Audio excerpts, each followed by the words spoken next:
Okay, so welcome all of you. Our showcase session for this morning is with Dr. Sara Levens in the Emotion and Cognition Lab, and she is accompanied by her research assistant, Andrea Perez, and she is, they're going to be talking about the lab, work in the lab from the RA perspective and applying to the lab. And we were off camera a moment ago talking about pre and post pandemic realities. So we'll hear more about that as we go along. Go ahead, Dr. Levens. Thank you for this morning. So I'm really happy to just honestly be seeing some student faces. I miss you guys so much. I'll just sort of a note, like I have two monitors. So I have up here is like a bigger screen, but it looks like then I'm not looking at you guys because I'm actually just looking at the bigger screen. So if you see me sometimes just go back and forth, then that's kind of the context. So I'll be trying to kind of stay down here just because it looks a little bit better on the computer, that I'm not just staring off into space while I'm talking. So I guess this is a Q&A. So I'll just start by telling you guys a little bit about the lab, my research, and I'm not sure how many other of these sessions you guys have attended. So I don't know if they're, I'm sure there'll be sort of similarities in terms of themes, but my goal is to talk about research involvement in labs in general, aspects of mentorship in terms of, I think one of the things that's really important is trying to find a mentor who shares your interests, but then also a faculty member who is not, you can be involved in research just to also form an association or have a mentorship relationship with a faculty member, because sometimes that's actually different than your interests. But sometimes the faculty members that are doing, the research that you're interested in don't necessarily have also the mentorship style or the lab style that can kind of align with you. And so this is an important thing to consider. And also it becomes really important when you're looking at, graduate study, sort of things that you're going to be doing after undergrad in terms of mentorship pairing and thinking about mentorship styles that work for you. And then also just talk about my research lab tasks, and I'll try to go through this, I guess, so that we have time for question and answer sessions. I will start with sort of introducing myself, and then I'll actually have Andrea introduce herself, and then I'll go into sort of talking about some lab things, and then I'll talk about some of the things that we've done, and then Andrea, you can sort of chime in for any of your sort of experiences and embellishments and stuff like that. So I've been here since 2012, and I went to school for a very long time and then never left because I work, that's one of the things that we, like, professors kind of live in, in the same reality, and yet part of it's different because, like, we're forever in school, and that so that's a mindset that we kind of embrace, so we try to sort of encourage and those sort of forever sort of learning, questioning, fostering growth, and I'm going to interrupt Dr. Levens and say, not only have we always been in school, but the two of us also are PKs, professors' kids. Oh, yeah. So you get it in your blood, and it's hard for it to go away. Yeah. School. My father, I'm actually the first PhD in my family, but my father was an all but thesis, and so he went. And it's really pleasant to actually be able to chat about him and his memory because he passed away earlier this year. And he went to, he met my mother when he was a college professor. That doesn't happen so much anymore, but and he was really that sort of cool, hip college professor at a small undergraduate institution, Allegheny College in Pennsylvania, and he was getting his PhD in economics, but never finished his dissertation and got the professor job. But then if you don't finish your dissertation, then you can't stay on forever. So they kind of give you this sort of time frame, and it's like, all right, okay, you're not done, sorry, and you can, so he went off to other schools, and Thunderbird in Arizona, but never eventually finished. So, and moved on to actually other sorts of things. He was a real Renaissance man. He worked in sort of managing convalescent homes and then had his own catering business. And so it's always like one of the things that I always tell students is everybody has their own path. Find your path. This idea that there's like, this is the path and this is the path that you should walk is one of the biggest sort of fallacies of life. And so always find your own path. And usually it's the diversions that actually are like the best part. And really kind of, make you sort of who you are and define you. And those are really the most important. So I always encourage students to kind of let go of some of the expectations of, I'm supposed to do this and then this and then this. So my background is my training is in cognitive and affective neuroscience.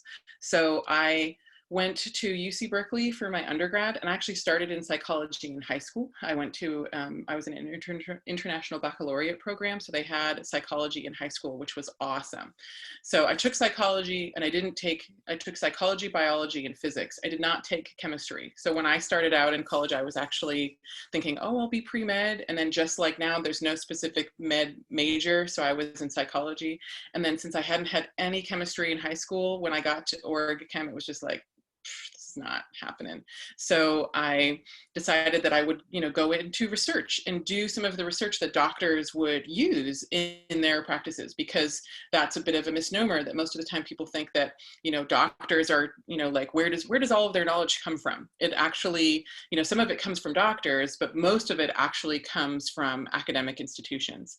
And if you think about it in the current environment, and how, there's sort of this evolution that's occurring in terms of this sort of social element with how science is viewed in academic institutions, but medicine still has this like, but all of this stuff is mostly, it comes up the chain, and this is what doctors will use. So I decided to go that route. And when I was an undergrad, I volunteered.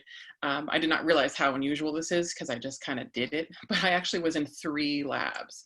And then I kind of combined all of those interests into my own.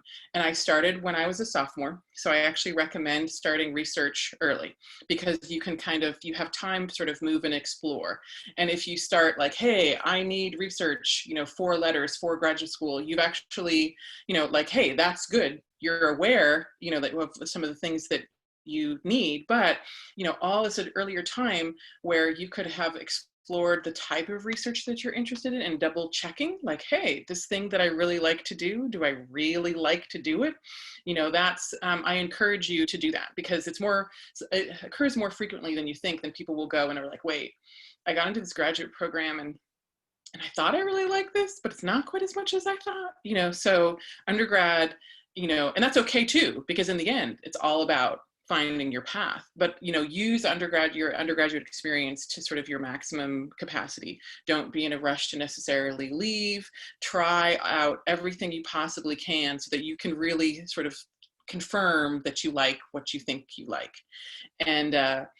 And then Andrea can speak to that a little bit, and just in terms of how she sort of found herself in psychology and some of the things that she's brought into psychology, or how she's sort of combining some of her public health, medicine, and psychology research.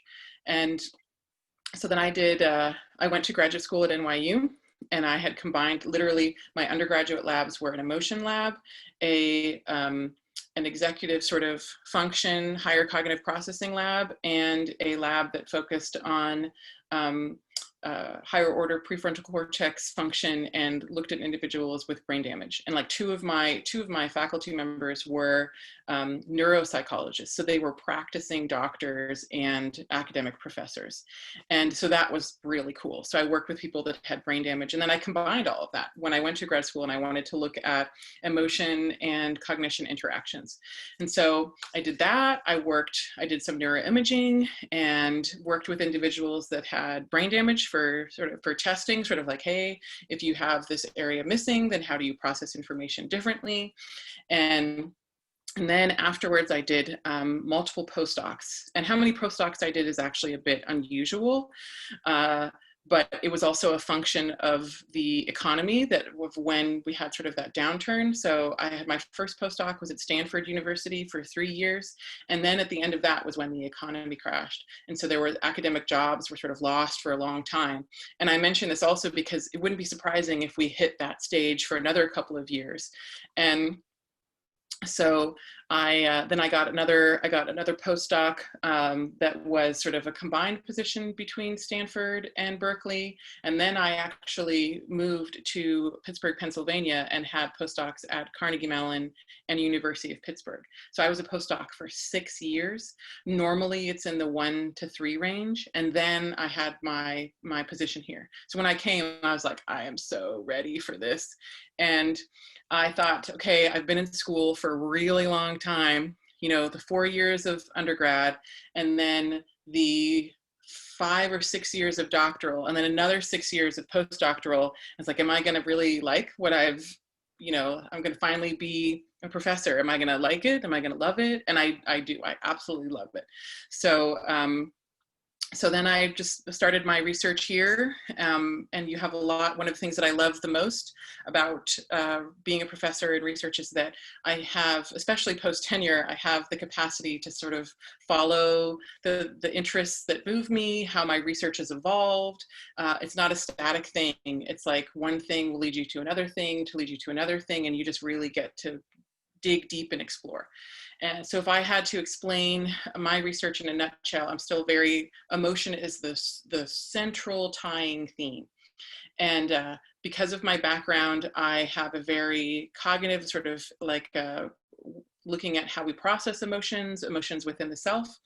And so one whole branch of my research looks at how we manage emotions within the self, emotions in regards to our health. So how we manage our emotions, predicting aspects of not just mental health, which most people think of as sort of very intuitive, but really aspects of physical health as well. And there's actually a lot of research that we're showing that like the way you manage emotions and react to things can actually, can also be predictive of very physical things like BMI. And so, so I have that whole sort of, it's the personal element of emotion, so emotion within the self.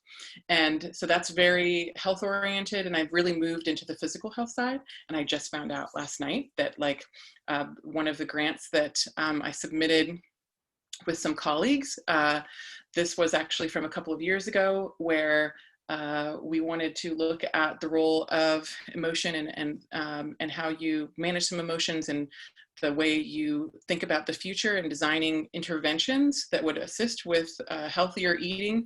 And we've tweaked that to look at increasing positive associations with physical activity. So the grant that we have is looking at sort of emotional elements in physical activity just got a really, really great score. And so that is looking like that's going to be funded. I'm not the lead PI, and I'm actually happy about that because I'm the lead PI in too much stuff right now. But it's very exciting. And so I do some work in intervention development. I'm pretty interested in things that are scalable for like moving, this is actually guided imagery that would be like an audio recording that you could listen to for like 5 minutes, and on sort of bringing it into your daily schedule. I do a lot of work on social media. And so the whole other arm of my research is actually the interpersonal elements, sort of how emotion flows between people. And so for that, I have a grant from the Department of Defense, and I actually look at emotion contagion online.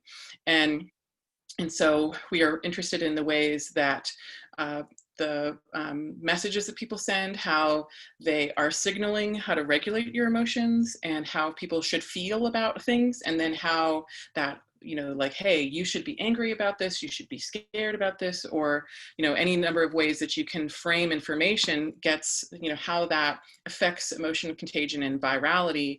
And we are looking at that in the context of sort of the current COVID pandemic and sort of social political unrest. And so that is very exciting, but also very exhausting because I cannot really disengage from it. I have to like engage with all of the, social and political rest on social media so that I can try to like, hey, how is this all working and functioning? And so those are I have these sort of two branches of my research, and then I'm interested in actually building more bridges between them and looking at health communication on social media and the way that you would frame emotional content or health information, and that health communication or just communication on social media in general is actually an initial intervention point. So looking into, we rely on social media so much. And so how can we leverage that to advocate for, healthful behaviors and healthful mindsets? And so that's sort of my research in a nutshell. And then Andrea, I'm going to pass it off to you to talk a little bit about some of your lab experiences. And then I would have, I think I'll open it to questions because this went by really fast. And then I could talk later on about if people have mentor questions and things like that. Yes, absolutely. Andrea, as we pass over to you, I just want to mention that in terms of kind of designated time, we have about 8 more minutes or 8 more minutes. If we do want to go a little longer, I don't have another session until noon. So, and we run over in a couple of our sessions. So if people have time, feel free to stay on. And if not, do as you need to at 11:30. Thank you. Andrea, go ahead. Yeah, perfect. Thank you for bringing that up. I actually don't have another meeting until 12 too, so I'm happy to stay if you guys have a couple of questions to ask, and I'll try to keep my intro short so that we have a good amount of time for Q&A. So brief background, my name's Andrea, and I am a senior right now at UNC Charlotte. I entered in 2017 as a bio major, and I took a general psych course, like just as an elective. It was literally because I was trying to fill in my schedule for my first semester. And I absolutely loved it. And I was like, okay, I'm super interested in psychology. So that's why I ended up adding the major. And as I was transitioning to add the major, I connected with, I'm part of a scholarship program here. And I connected with another scholar who was working in Dr. Levens' lab because he was like, oh, if you're interested in psychology, you should look into research and see if that's something that you'd be interested in pursuing as well.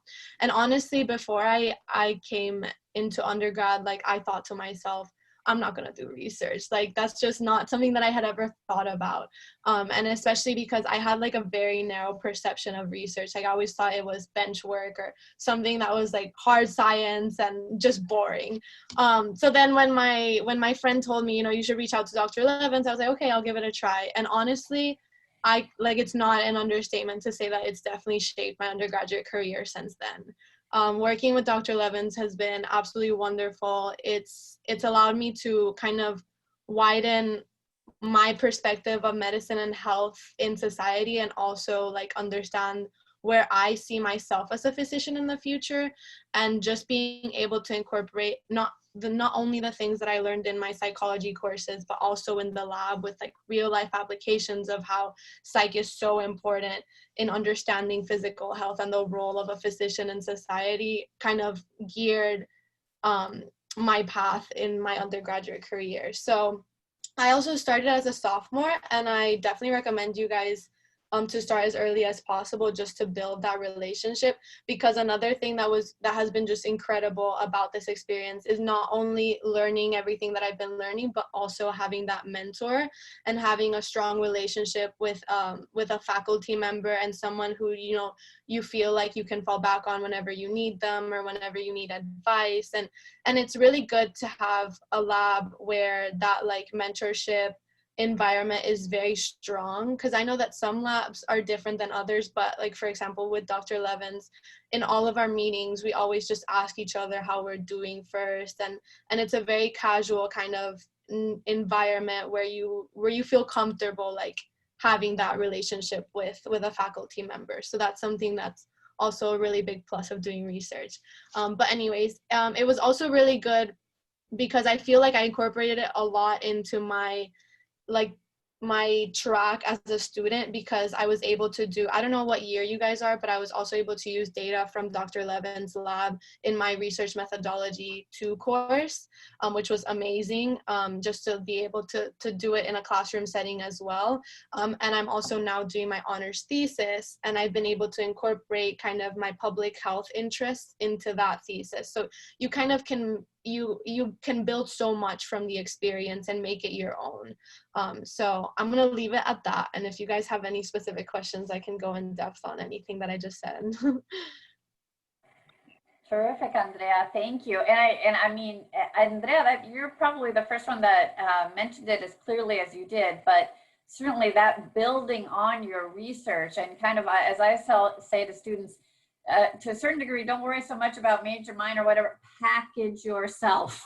Just pitch yourself good opportunities that you can say, I have done the following things because I kind of have this in mind and this is where I'd kind of like to go. But I mean, leaving yourself some flexibility along the way, right? So definitely when you can kind of cross over and extend what you're doing and look at it from different perspectives, from class to an honors experience to the research lab opportunity to anything else, I mean, that's where you're getting a real good stretch of your So fantastic. Thank you for mentioning that. Any questions for anyone? What are some of the requirements to work in your lab, Dr. Levens? Yeah. So I don't have, I mean, some of it depends upon the year and the project. I don't have like specific requirements. There's things that in the past, depending upon the types of projects that we have. So like Andrea helped with, when she came in and first started, she was actually like a research assistant for a registered clinical trial. And so for those, I have to sort of like, hey, I need to look for specific requirements for this project because this is someone that would be working with individuals across a age range, who's going to feel comfortable, communicate well. And so so when I was recruiting for that, I had interviews and I had, you know, I have a Qualtrics survey that will be sort of an application and I'll send it out. And it's really thinking about, I'm looking for people that have intrinsic interest and intrinsic motivation. And because that goes a long way in terms of saying like, okay, you're not just here because again, you need to check a box. It's like, this is stuff that you're really interested in and you want to explore. For when you're working with labs, it's really like what you want. It's not just what the faculty member brings to the table for you, but also what you bring to the table as in terms of your interests and goals, because we look for those synergistic elements. Like if you are bringing a lot, the faculty member is going to bring more. You know, we can work with lots of students, but we always will sort of wait and say like, okay, here we're putting everything out there. We look for initiative. We look for like, hey, I'm really interested in this. Can I do more? And then those are sort of the cues for us. It's like, okay, great. You know, this is okay. As you invest more, I invest more, and it kind of goes up. It goes up from there, and that's really important for looking, you know, one, we look for students that want to invest, and you want to also look for faculty that wants to invest in you. And so you'll look for those pairings. I mean, there's one of me, and then sometimes I have very large labs. It depends on the project. Right now it's small, but there's, you know, sort of other reasons behind that aside from the pandemic and stuff like that. But so we have, you know, we look for, I've sometimes had 10 RAs, you know, like there's one of me, how much can I put in? Well, when it's gotten smaller, then that's when we've actually been able to, we had lab meetings where we're like doing more intimate things. We went through exercises in terms of doing sort of like a failure resume, where we can really explore, you know, some other elements of sort of the research process. And so when I look for stuff and I was like, hey, why are you interested in emotion? I look for authentic responses. I look for, you know, I do look for, you know, good grades, because that's usually an indicator that like, hey, you are organized in terms of your time and things like that, but that's not a necessity. You know, oftentimes it's like, hey, I look for good grades in psych classes, you know, because we have lots of people that transfer in terms of majors, you know. And I will take student stuff into account in terms of like, I was really over here, but now I'm really interested in this. And we look for those. So really I look for authenticity, dedication, organizational skills, and someone who's really motivated to bring, to be a part of a team. And would we have to submit the application to you? So when I have students that reach out to me all the time, and so I'll get little emails and then I'll say, hey, well, I'll be looking for people at this time. And so when I'm ready to do recruitment, I will either reach out to everybody individually and say, hey, look, I'm interested in this and this, or I will send out sort of an application. And so it kind of depends. There's times where I've sent out an application to be like, hey, I'm looking for research assistants and for this and this type of, project. And I'll send out an application to all of the undergraduate majors because I've had that in the past for a couple of paid positions for a National Science Foundation, research grant. Most of the time it's volunteer, and that's a whole other, like the paid stuff is really, really rare. I've only had it once. But most of the time, students also reach out to me, and so faculty appreciate that, because that means that, hey, you are not just responding to an ad, you are actively searching for someone that you would be interested in working with. So so I encourage you to sort of to take that initiative, and then but just know that when the time that you're taking the initiative may not necessarily be the time that they're recruiting, and that's okay. So, we'll usually keep those and be like, okay, hey, when we're ready to look for people, I've received a couple of emails, I'll be looking for people at the end of the semester. So there's usually the times that people do recruiting, beginning of the semester, beginning of the fall, end of the semester for the spring. So those are the normal times that you would want to kind of shoot for and think about as well. Dr. Levens, can I add something super quick? Of course. I actually have gotten that question also from like other students, just like, how did you get into the lab and how do you kind of search for that opportunity? And mine was a little different because I had that friend that recommended me Dr. Levens. So I reached out to Dr. Levens directly.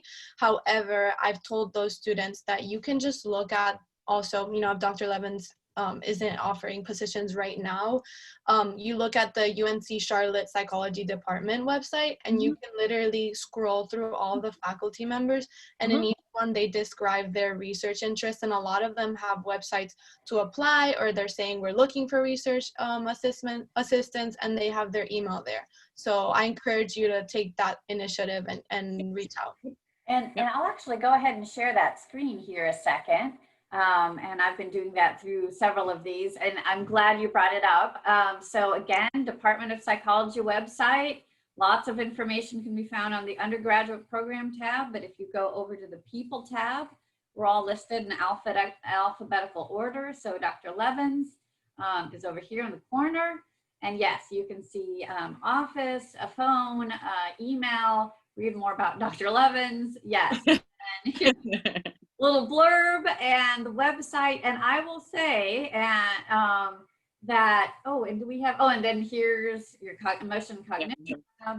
Okay, so one of the things that I will say about our people site is that it's a little hit or miss on whether you can find people's information and how easily you can get to those links, but at least you can start with a healthy email and say, I am interested in your work, and, try and find out something about your faculty member. The more you kind of sound put together in that email, and maybe you can go ahead and send a resume or something, would definitely impresses us, because the, hey, can I be a research assistant email doesn't necessarily warrant a star. Yeah. Okay. But when you come to us saying, I've looked at your research some, or I'm curious to find out more about it, I'm very interested in being a undergrad research assistant, here's a little information about me. Wow. Now we've got your eye on you. All right. So, so absolutely. So here's some great information. Oh, that's a wonderful picture.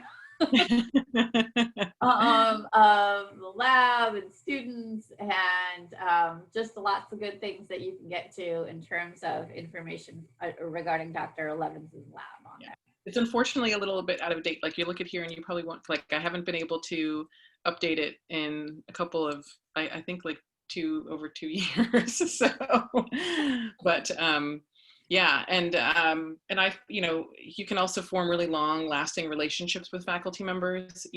So I won't, for for boundary reasons, for example, I won't, I won't add a student as a friend on social media until after they graduate. But I have, but let's just say that when I started doing research mentoring when I was a graduate student, and I had oversaw honors, so I've honors theses, and so I've actually been doing it for a really long time.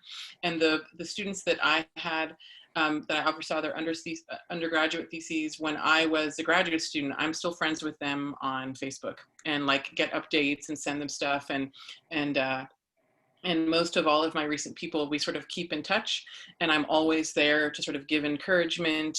And so for things that they post, things that they're doing, the programs that they're in, and so those are, you can be forming a mentor, not just for undergraduate, but for however long you want to.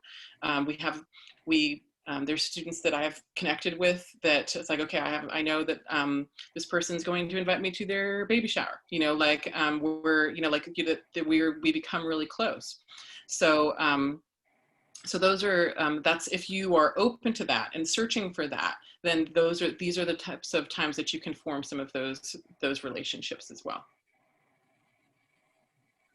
Fantastic. Yeah, that's a great description of all the possibilities that come from those close mentoring relationships. I mean, certainly many of them can turn into lifelong, collaborations and friendships, and it's a good way of staying connected with neat research and neat people. So definitely something to think about.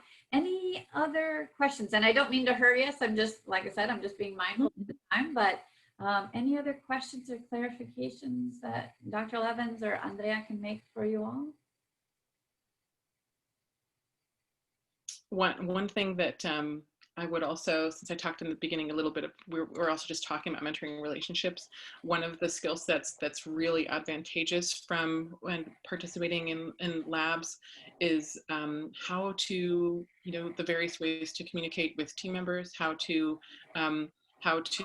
set expectations for yourself, how to communicate those expectations. One of the things that I've noticed that students really learn is just sort of the balance of, you have something that you'll have some regularly scheduled activities, if you're running participants, how to be and sort of function as a reliable member, the communication skills that you need to develop for those types of things. These are things that will last you well beyond and really prepare you for work and sort of teamwork in whatever sort of corporation or programs or schools or job situations you would be in afterwards. And one of the things that mentoring is actually probably one of my most favorite parts of my job. So that's something that that's an element that I really lean into, and not just the research component in terms of skill development, but how you would communicate with a mentor, how I think I love how my husband talks about it, because he's actually in corporate banking. Most of the time, sort of think of oh, how my boss manages me. But there's also upward management, how you manage your boss or your mentor, how you set expectations. And he talks about how much he likes his current boss because he finally has a boss that he can manage. And I love that because it talks about that active element of, as you guys sort of grow, you'll learn how you can be active and sort of manage your environment. And the more you understand those pieces in terms of the ways to communicate and set expectations, and then the happier you are in those environments. And so this is one of the times where you can really start to sort of flex and develop those skills. And honestly, it's also just fun. We usually, things that we can't do right now that we do, just give you guys a couple of closing things. We have lab meetings, I have lab parties, people form friendships through the lab that also last for a very, very long time. You have friendships that are based on shared interest. Then most of our stuff right now, of course, we're going to be doing, I do have some projects that are going to be beginning, and most of this stuff is for things that all data collection has to basically occur remotely. And so, so we're now conducting experiments over Zoom, and having training for those, but those skill sets are training to do experiments and interviews and working with participants. Those will translate for in person.